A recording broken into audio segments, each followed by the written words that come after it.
The emergency beacon echoed through the dark expanse of space, its signal a desperate plea that reached farther than its creators could have imagined.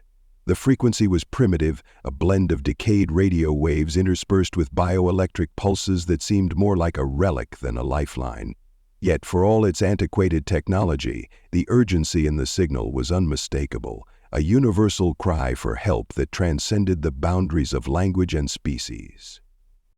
Aboard the Vanguard Eternum, the flagship of the Terran Union fleet, Commander Lyra Voss studied the holographic display with narrowed eyes. The signal pulsed on the map before her, a faint, flickering beacon against the vast emptiness of the Andralix Nebula. Around her, the bridge hummed with activity as her crew worked to dissect the garbled message. "Lieutenant Harik, report," Voss ordered, her voice sharp and direct, cutting through the subdued chaos. Harik, seated at the communications station, ran his hands over the glowing console, his brow furrowed in concentration. "The signal's old, Commander," he said, his voice tinged with both confusion and concern. "It's pre-warp tech, barely holding together. Whoever sent it didn't have the resources for anything more sophisticated. Frankly, I'm surprised it reached us at all." Voss crossed her arms, her dark eyes locked on the pulsing signal. "And the message?" Harik hesitated before responding, his fingers dancing across the console to stabilize the transmission. "It's a distress call. They're asking for help, for protection. Something is attacking them, something they can't fight." The bridge fell silent at his words. Humanity had received distress calls before, but rarely did they come from civilizations this primitive. It wasn't just the message that caught their attention. It was the fact that it had come from Halvier 7, a planet on the outskirts of the galaxy that had been deemed uninhabitable by most standards. Voss straightened, her commanding presence filling the room. "Set a course for Halvier 7, full speed." There was a moment of hesitation among the crew. Halvier 7 was a backwater world, and the Terran Union had its hands full protecting its core territories. Yet, none of them questioned the order.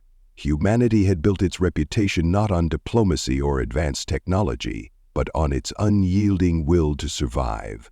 They were Deathworlders, forged by a planet that tested its inhabitants with storms, predators, and geological fury. As the ship's engines roared to life, Voss turned to her second-in-command, Lieutenant Commander Sarah Quinn. "Prepare an away team. We don't know what we're walking into, but I want to be ready for anything." Quinn nodded, her expression grim. "Understood, Commander." The journey to Halvier 7 was tense. The crew worked tirelessly to analyze the signal, piecing together fragments of the Halverans' desperate plea. They learned of a species that had once thrived on their harsh world, only to be hunted to the brink of extinction by an enemy they called the Abyss Wraiths. By the time the Vanguard Eternum entered orbit around the fractured planet, the crew was ready for anything, or so they thought. The view from the observation deck was bleak. Halvier 7 was a desolate wasteland of jagged mountains and ash-choked skies, its surface scarred by ancient battles. Massive craters dotted the landscape, remnants of a war that had long since passed into memory. The away team descended in a shuttle, their landing site chosen based on the strongest point of the distress signal. The atmosphere was thin, the air bitterly cold as they stepped onto the planet's surface. The Halverans had taken refuge underground, and it didn't take long for the Terrans to locate the entrance to their subterranean sanctuary. A massive, jagged fissure in the earth that led to a network of caverns. The air inside was damp and heavy, the walls glowing faintly with bioluminescent moss. The team moved cautiously, their weapons at the ready. It wasn't long before they encountered the Halverans, a group of insectoid bipeds with translucent exoskeletons that shimmered faintly in the dim light. Their leader, an elder named Krelzen, stepped forward to greet the Terrans. He was frail, his movements slow and deliberate, but his multifaceted eyes glimmered with hope and fear. You answered our call," he said in a voice that clicked and whirred, the ship's translators rendering his words intelligible. Voss removed her helmet, her sharp features framed by short-cropped black hair. She studied Krelzan with a mixture of curiosity and determination. "We did," she replied. "What's happening here?" Krelzan hesitated, his antennae twitching nervously. "The Abyss Wraiths," he said at last. "They come from the void between stars. They feast on our energy, draining life itself. We fought them for generations, but now they are unstoppable. We have no weapons left, no strength to resist. We sent the signal hoping, praying that someone would hear us." As if on cue, the ground beneath them trembled, a low, resonating hum filling the air. The Halfirans froze, their antennae quivering in unison. "They come," Krelzan whispered, his voice barely audible. The Terrans reacted instantly, their training kicking in as they formed a defensive perimeter. Voss barked orders, her voice cutting through the rising panic. "Eyes up! Watch your sectors!" The walls of the cavern seemed to darken, shadows twisting and coalescing into forms that defied logic. The Abyss Wraiths were not creatures of flesh and blood, but amorphous beings of pure energy, their presence cold and suffocating. They moved like liquid shadows, their tendrils reaching out for the terrified Halvirans. "It gave," Voss shouted. The Terrans opened fire, their plasma rifles lighting up the cavern with bursts of searing energy. The Wraiths screamed as they were struck, their forms dissolving into nothingness. Yet for every Wraith they destroyed, more seemed to emerge from the darkness. "Hold line!" Voss commanded, her voice unwavering even as the battle intensified. The Terrans fought with a precision born of necessity, their movements coordinated and deliberate. They had faced extinction before, and they refused to let it happen again. Not here, not now. The battle raged for what felt like hours, the air thick with the acrid smell of burnt plasma and the alien stench of the Wraiths. When the last of the creatures was finally destroyed, the cavern fell silent, save for the ragged breaths of the survivors. You saved us," Krelzan said, his voice trembling with a mix of relief and disbelief. "For now," Voss replied, her expression grim. "But this isn't over." As the team regrouped, Voss contacted the ship. "Quinn, we're going to need reinforcements. This is bigger than we thought." The response crackled over the comms. "Understood, Commander. We're on our way." In the hours that followed, the Terrans worked alongside the Halvirans to fortify their position. They learned more about the Abyss Wraiths, piecing together fragments of the Halvirans' oral history. The Wraiths were not a natural phenomenon, but a predator species, entities that had emerged from the void between galaxies to feed on energy-rich civilizations. The implications were staggering. If the Wraiths were allowed to continue unchecked, they would consume not just Halvir 7 but countless other worlds as well. Humanity had always been a species that thrived in the face of adversity, and now they faced a challenge unlike any they had encountered before. As the Vanguard Eternum prepared for the next phase of the mission, Voss stood on the bridge staring out at the fractured planet below.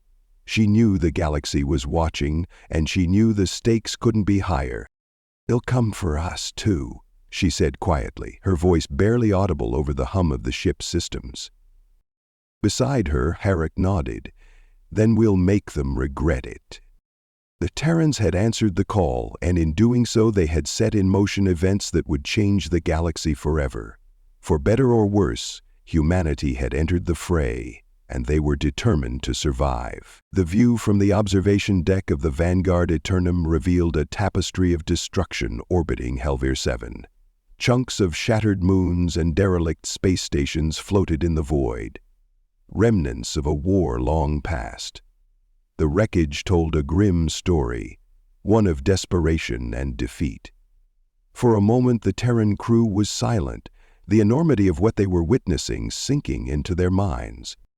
The Halvirans had once been a proud and industrious people, their presence stretching far beyond the confines of their planet. The decaying remains of their orbital platforms hinted at technological ingenuity.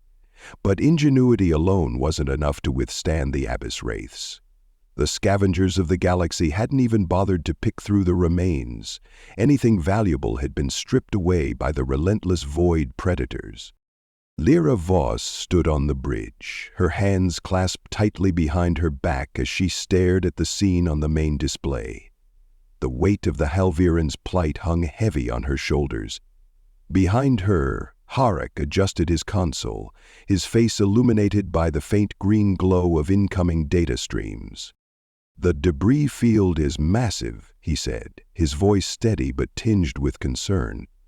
"Preliminary scans indicate that these stations weren't destroyed by conventional weapons. The energy signatures, they match what we've seen in the cavern." Voss turned toward him, her expression grim. "The Wraiths?" Eric nodded. "It's consistent with their attacks on the ground. Whatever these things are, they don't just consume, they dismantle entire structures, molecular bonds, even the energy holding matter together. It's comprehensive." Quinn entered the bridge, her face set with the determination that Voss had come to rely on. "Commander, we've completed the initial sweep of the planet's surface. The Halvirans' underground cities are in worse shape than we thought. Their infrastructure is failing, and their power sources are all but depleted. If they're forced to the surface, they won't last more than a few days." Voss absorbed the information, her jaw tightening. The Halvirans were survivors, that much was clear. But survival without hope was nothing more than prolonged suffering. She turned back to the display, her mind racing with strategies. The Wraiths weren't just a planetary threat. They were a galactic one. And humanity had a choice: fight now, on the fringes, or wait until the Wraiths found their way to more populated systems. "Quinn," Voss said, her voice firm, "we need to bolster their defenses, work with the engineering teams to deploy portable shielding units, and set up a sustainable energy grid in the caverns. Harek, I want a full tactical analysis of the Wraiths' attack patterns. Find a weakness, no matter how small." The two officers nodded, their movements efficient as they left to carry out their orders. Voss lingered on the bridge, staring out at the planet below. She knew the odds were against them. The Abyss Wraiths weren't like any enemy humanity had faced before. They were an unknowable force, a darkness that defied conventional warfare. But Earth had taught its children to adapt, to fight when survival seemed impossible. Hours later, Voss descended to the planet's surface to oversee the installation of the shields. The air was heavy with tension as Terran engineers worked alongside the Halvirans, their tools whirring and sparking in the dimly lit cavern. The Halvirans watched with a mixture of awe and fear, their translucent exoskeletons glinting in the flickering light. Krelzan approached Voss, his movements slow but deliberate. His antennae twitched as he observed the Terran's work, his multifaceted eyes reflecting the glow of the shields. "You bring light into the darkness," he said, his voice clicking softly. "But the Wraiths, they are not of this world. They do not fear light." Voss turned to face him, her expression steady. "They might not fear it, but they'll feel it. Our shields can disrupt their energy forms, slow them down long enough for us to fight back." The Halviran elder seemed unconvinced. "You fight with fire, but fire will not burn the void." Her gaze hardened. "Then we'll invent a new kind of fire." Before Krelzan could respond, the cavern trembled violently. The Halvirans scattered, their limbs skittering against the rocky floor as the walls seemed to pulse with a dark, suffocating energy. The shields hadn't yet been activated, leaving the cavern vulnerable. "They're here," Voss said, her voice a low growl. The Terran soldiers snapped into action, their rifles raised as they formed a defensive line. The engineers worked frantically to bring the shields online, their movements hurried but precise. Voss activated her comms. "Quinn, report." Quinn's voice crackled through the earpiece. "We're detecting multiple signatures converging on your location. The Wraiths are bypassing the outer layers of the cavern. They're tunneling directly toward you." The first Wraith emerged moments later, its amorphous form oozing from a jagged crack in the wall. It was larger than the ones they had encountered before, its dark tendrils writhing with malevolent intent. The temperature in the cavern plummeted as the creature advanced, its very presence draining the heat from the air. "Open fire," Voss commanded. The soldiers unleashed a torrent of plasma fire, the cavern lighting up with bursts of blue and white energy. The wraith shrieked as the plasma struck it, its form rippling violently. But it didn't dissolve like the others had. Instead, it reared back, its tendrils lashing out with a speed that caught the soldiers off guard. One of the tendrils struck a Helveran bystander, the unfortunate being collapsing instantly as the wraiths siphoned their bioelectric energy.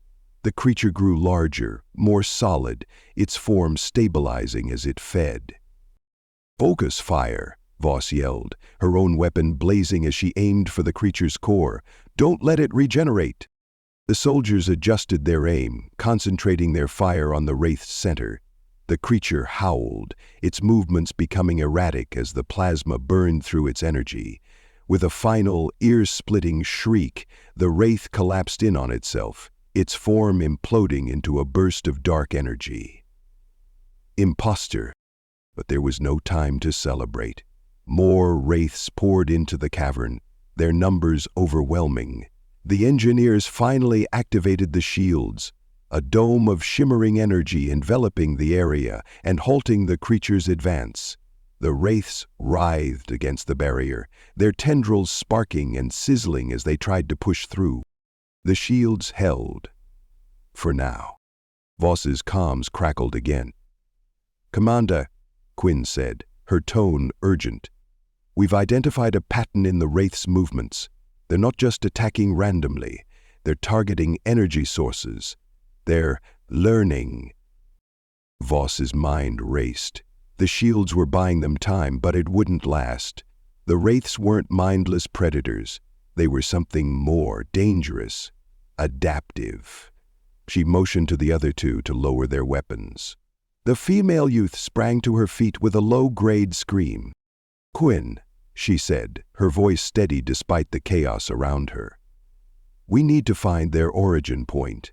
If they're learning, someone, or something, is teaching them." Quinn hesitated before responding. "Understood. I'll coordinate with Harrick and the science team. We'll find where they're coming from." The battle in the cavern continued as the Terrans and Halverans held their ground. Despite the overwhelming odds, there was a flicker of hope. For every wraith they destroyed, for every survivor they saved, humanity proved once again that they were more than just Deathworlders. They were fighters, innovators, and survivors, and they wouldn't back down. As the shields flickered and the wraiths' attacks intensified, Voss knew that the real fight was just beginning. The Abyss Wraiths were a threat unlike any other, but humanity had faced the impossible before. They would face it again, and they would win, no matter the cost.